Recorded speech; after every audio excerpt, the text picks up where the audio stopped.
In the heart of a bustling Nigerian city where luxury cars cause traffic and high-rise buildings touch the sky, lived Adaora Obinna, the woman every other woman secretly envied. Her husband, Obinna, was not just rich, he was revered, he built schools, he donated to the churches, he paid hospital bills for strangers. At charity galas, when he stood to speak, the entire room listened like he was reading from the book of life itself. And beside him, always glowing in designer gowns and impossible heels, stood Adaora. At least that was what the world saw. One afternoon at a popular salon in Victoria Island, women gathered under loud hair dryers, gossiping with the confidence of people who had never verified anything in their lives. Have you seen Adaora's bag? I heard it's 8 million naira.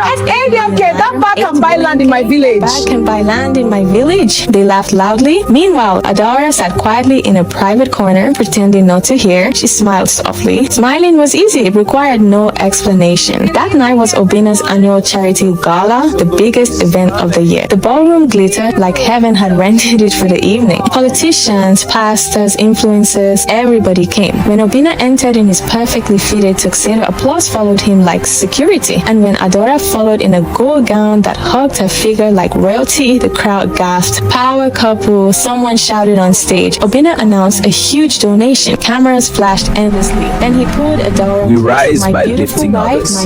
My beautiful wife, my backbone. The crowd melted. Adaora smiled and gave a short speech thanking everyone gracefully. Her voice was steady, but her fingers trembled slightly. Later that night, back inside their massive mansion, the glitter disappeared. The silence in the car ride home was heavy. Inside the living room, Obinna loosened his tie and spoke without looking at her. You were smiling too much? Adaora paused. What? That man in blue? Why were you smiling at him like that? He just congratulated us, so you must show all your teeth? The temperature in the room changed. I'm sorry, she said softly. He walked closer. And your speech? You sounded nervous. Don't ever make me look small. Her chest tightened. She nodded. Later, Adaora stood in front of the bathroom mirror, wiping off her makeup slowly. The woman staring back at her looked perfect, but her eyes were tired. The next morning, social media exploded. Marriage goals. Soft life queen. You're blessed, Adaora. She stared at the comments with a blank expression. Blessed. If only they knew. Across the city, another woman was staring at the same pictures. Her name was Chisom. She zoomed in carefully, the mansion background, the gold gown, Obinna's expensive watch. That position, she murmured, I like it. Chisom wasn't jealous of Adaora's beauty. She was jealous of her access, and Chisom was not the type to admire from afar. That afternoon, Adaora hosted a small church brunch at the mansion. Laughter filled the air. One of the women grabbed her hand dramatically.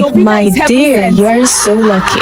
Obinna is heaven sent. Adaora smiled automatically. Heaven sent. Her phone buzzed inside her purse. She excused herself and walked into the hallway. Unknown number. Her heart beat faster as she opened it. One message. Enjoy him while you can. Her fingers went cold. For a second, the mansion fixed on. Who sent this? What did it mean? Was someone threatening her or warning her? From the living room, she heard someone call her name. Madam Obinna. She locked her phone slowly. She looked at her reflection in the hallway mirror and adjusted her smile. Then she walked back into the room as if nothing had happened. But somewhere across the city, Chisom stared at her phone and smiled. Message delivered. She leaned back and whispered, let the game begin. Let the game begin. Chisom dropped her phone slowly. Her heart was racing, not from fear, from excitement. She had just texted the wife of the most powerful man in the city, and she smiled because chaos was interesting. Across town, after the small party, Adaora sat in her room, phone still in her hand, thinking about the text message she received earlier. Enjoy him while you can. The words refused to leave her head. Who sent it? How did they get her number? And what exactly did they mean? She inhaled slowly, then forced a smile. Because in her house, emotions were dangerous. Meanwhile, Chisom was already planning. She opened Instagram, zoomed in on Obinna's latest post, read every comment, studied every tag. She didn't want the man because of love. She wanted the lifestyle, the status, the security escorts, the front row respect. Soft life, she whispered. Her friend Amaka was on the bed eating ground nuts. You this girl, and you're planning something. Chisom flipped her hair. I don't plan small things. Amaka laughed. You want to drag Obinna from that Adaora? That woman looks like she drinks imported confidence. Chisom shrugged. Confidence can shift. 2 days later, appeared at a business networking event, not because she was invited, but because she saw Obinna's name on the banner online. She wore a rented designer dress too tight, but she endured. If beauty is pain, soft life is sacrifice. She said to herself. When Obinna walked in, the room adjusted. People stood straighter, laughter became louder. Money has a sound, and it echoes. Chisom positioned herself carefully near the champagne table. Strategic, when he approached for a drink, She accidentally dropped hers. The glass shattered, heads turned. "Oh my god, I'm so sorry," she said dramatically. Obinna looked down at the broken glass, then at her, calm, polite. "It's fine." Just 2 words, but they landed like opportunity. She smiled slowly. "I've seen you speak before. Your vision is inspiring, flattery, measured, careful." He nodded, but something in his eyes lingered, just for a second. "Thank you," Obinna replied and walked out of the scene. That night, Obinna lay in bed, silent, scrolling through his Facebook page. Then he saw a friend request. It was Chisom. He frowned slightly, then reluctantly accepted it. Beside him, Adaora watched him from the corner of her eye. She said nothing, but her instincts were screaming. Meanwhile, Chisom danced around her room. "He accepted me," she whispered. Amaka gasped. "No?" "Yes, that's step 1. Chisom grinned. But she wanted more than Facebook friends, more than online chat, more than polite conversations. She wanted displacement, permanent. A week passed. Obinna began responding to her chat. Small replies, nothing serious, but not innocent either. Adaora noticed the distance growing. Thought too, cold, strategic. One evening at dinner, she asked gently, "Is everything okay?" Obinna looked at her, expression unreadable. "And how does it affect you?" "Madam, face your food," he said rudely. Silence returned to the table. Across the city, Chisom stared at her phone, waiting. Then it rang. Unknown number. Her heart jumped. She answered. A familiar, deep voice spoke softly. "Can we meet tomorrow?" She froze, breath caught in her throat. This wasn't random anymore. This was movement. She swallowed slowly. "Yes." After the call ended, she sat still, staring into nothing. Then she smiled. And in another mansion, Adaora's phone buzzed again. Another message from the same unknown number. "You should start preparing." Her hands began to shake. For the first time, she thought it clearly. Someone was not just watching her marriage. They were stepping into it. And somewhere in the darkness of the city, 3 lives were moving to a collision. And none of them were ready for what was coming next. Early in the morning, during breakfast, during dinner, Adaora noticed. Of course she noticed. Marriage teaches you the language of silence. "Who are you texting?" she asked one evening. He didn't look up. "Work."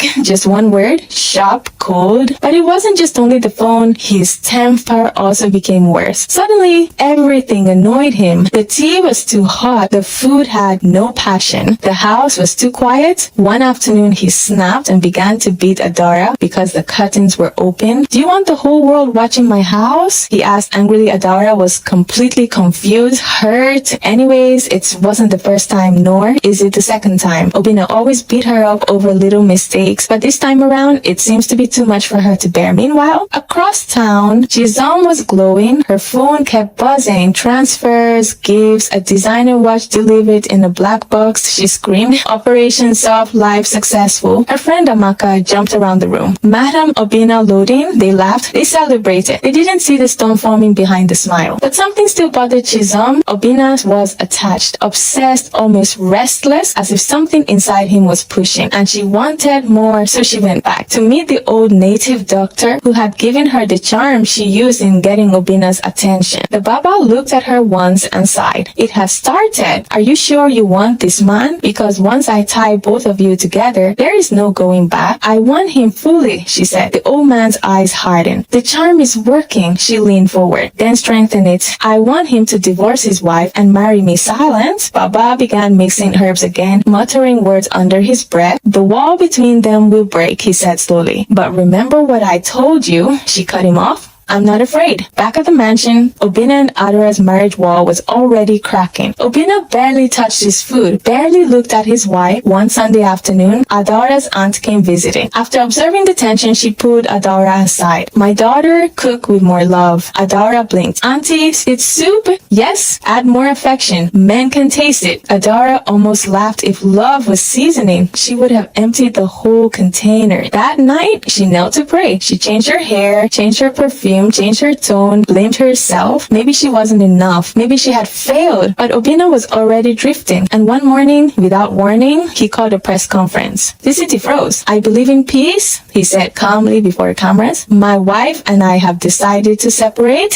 Gasps everywhere, phones buzzing, group chats exploding. By evening, blogs were on fire. Speculations, rumors, hot takes, and then the headline appeared. Philanthropist Obinna finalizes divorce divorce, then finds love again. Adaora left that city to another one to start her life all over again. Adaora sat in her living room, watching the engagement video on television. Obinna, smiling, holding Chisom's hand. Flashy ring, perfect lighting. The same man who once called her his backbone. Tears filled her eyes, but she didn't cry loudly. She whispered softly to the screen, "You think you've won?" The city did not sleep that week. Gloves were on fire. Group chats exploded. How did Chisom do it? How did she collect Obinna from Adaora? Some people admired her. Some people feared her. But Chisom didn't care because the wedding was coming. Quiet, private, but expensive. Very expensive. It happened in a luxury resort outside the city. White roses everywhere. Soft music, champagne flowing like water. Only a few powerful guests were invited. When Obinna placed the ring on Chisom's finger, she smiled like someone who had just conquered a kingdom. Soft life had arrived.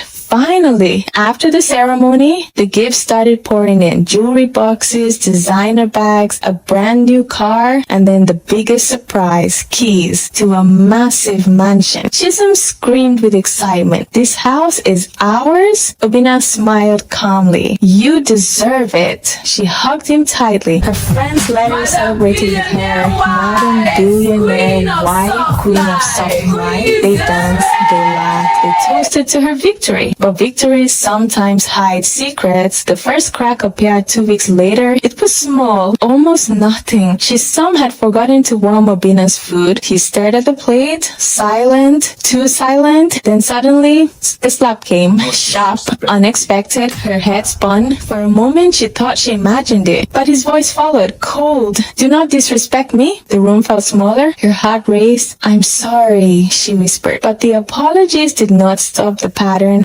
Another mistake, another slap, another punch, another insult. The man the city called generous was a different man at home. Sometimes he shouted, sometimes he pushed her, sometimes the anger came like thunder. Fast, violent, unpredictable, and every night, Chisom lay in her luxury bedroom, touching the bruises carefully. Soft life suddenly felt very heavy. Meanwhile, across the city, Adaora's life was changing slowly, beautifully. The silence in her new apartment felt peaceful. No shouting, no tension, no fear, just freedom. She started smiling again. Real smiles. She traveled, reconnected with friends, laughed without checking someone's mood first. One evening, at a small art exhibition, she met someone, a quiet man, kind eyes, gentle voice. He didn't try to impress her. He simply listened, and when she spoke, he paid attention, something Obinna had never done.